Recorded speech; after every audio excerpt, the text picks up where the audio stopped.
लोग किस पे भरोसा करें जब राज्य का मुखिया ही खनन का मामला में हुआ हो तो? देखिए, इस मुद्दे को हमारे जय झारखंड अभियान ने ही उठाया था कि गीताश्री उरांव जो है वो खतियान आंदोलन में या भाषाई आंदोलन में वो खड़ी नहीं थी। हमारे समाज ने उनको अपने साथ खड़ा किया था। अंतर को समझिए। हमने उनको अपना माना। तो 32 का जो आंदोलन हुआ उनमें भी इन कथित जो अपने आप को असली आदिवासी बोलते हैं इनका क्या योगदान था?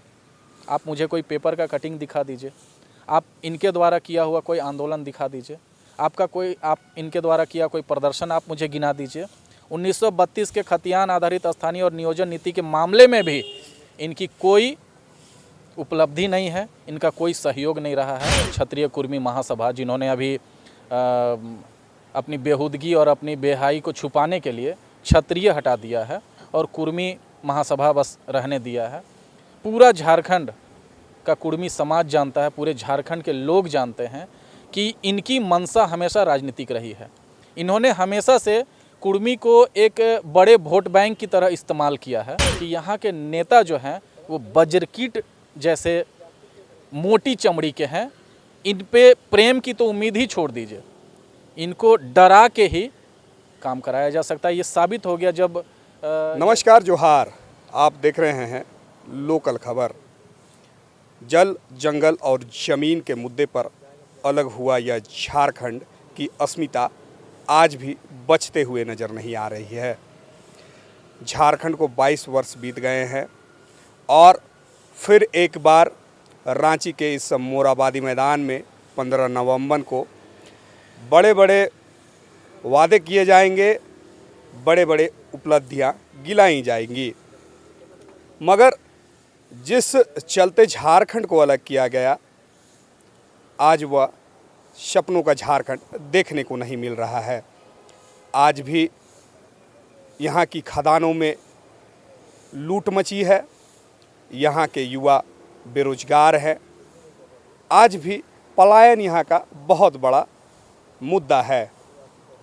आज इन तमाम मुद्दों पर बात करने के लिए हमारे साथ जय झारखंड के संयोजक और छात्र युवा अधिकार मोर्चा के अध्यक्ष संतोष महतो जी है और छात्र जीवन से ही झारखंड के लिए आंदोलन करने वाले, हक और अधिकार और छात्रों की बात को पटल पर रखने वाले, रोजगार जैसे तमाम मुद्दों पर बात करने वाले संतोष जी हमारे साथ मौजूद हैं।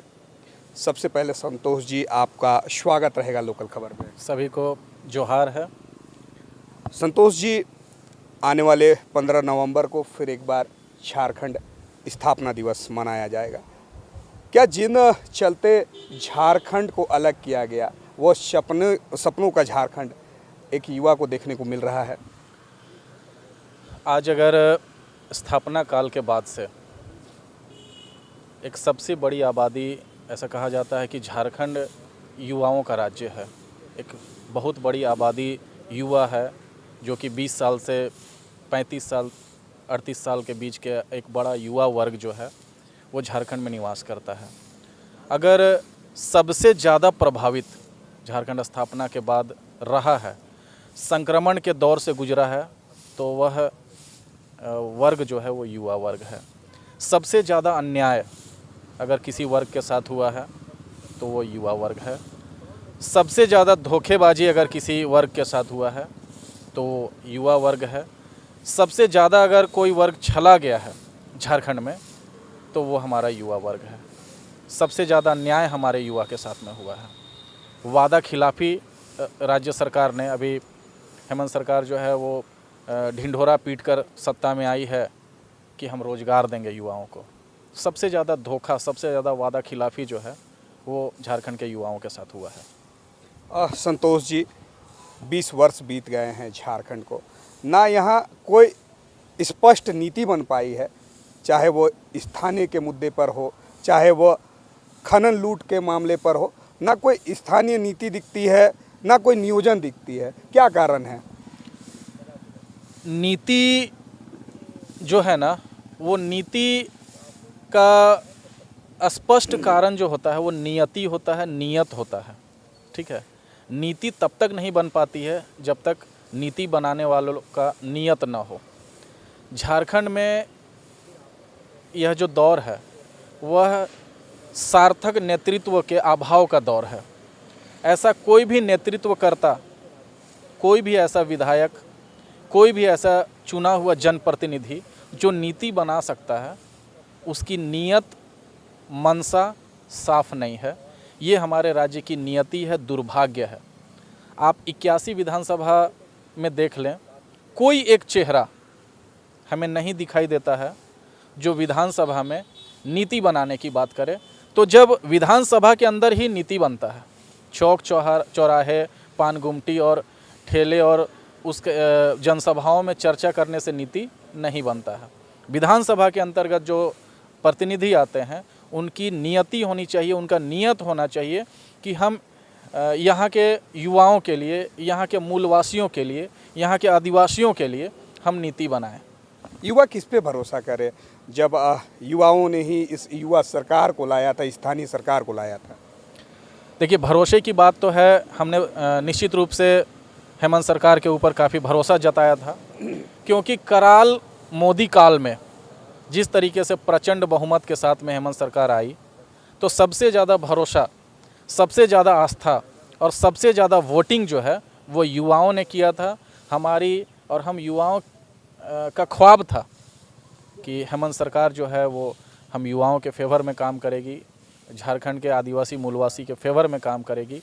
लेकिन इन्होंने तमाम पूर्ववर्ती सरकार की जो भ्रष्टाचार और वादा खिलाफी का जो रिकॉर्ड है उसको इन्होंने जो है तोड़ दिया है, पूरी तरीके से ध्वस्त कर दिया है। युवाओं का विश्वास को इन्होंने चकनाचूर कर दिया है। जिस क्षेत्र से आप आते हैं, रामगढ़ से, आज भी वहाँ अवैध बालू का खनन चल रहा है, आज भी अवैध माइनिंग का खनन वहाँ चल रहा है। ना नीति स्पष्ट हो पाई है, ना जो कानून व्यवस्था है उस पर लगाम है। सरकार पूरी तरह से ब्यूरोक्रेसी इस सरकार में हावी है, उसको किस तरह से देख रहे हैं आप? अभी एक आम आदमी अगर वो पीएम आवास के लिए बालू की खोज करे तो उसको बालू नहीं मिलता है, लेकिन नेता है, मंत्री है, उनको जो है बालू, कोयला, सभी तरीके का खनन जो है उनके घर पे उपलब्ध हैं। ये विडंबना है हमारे सरकार की, हमारे प्रशासन की, हमारी व्यवस्था की, कि जो गरीब है वो अत्यंत गरीब होता जा रहा है। झारखंड जो सबसे संपन्न राज्यों में है, चाहे वो खनिज का मामला हो, चाहे वो बालू का मामला हो, चाहे सारी चीज़ों का मामला है, ये सारी चीज़ें यहाँ के लोगों के लिए अनुपलब्ध है।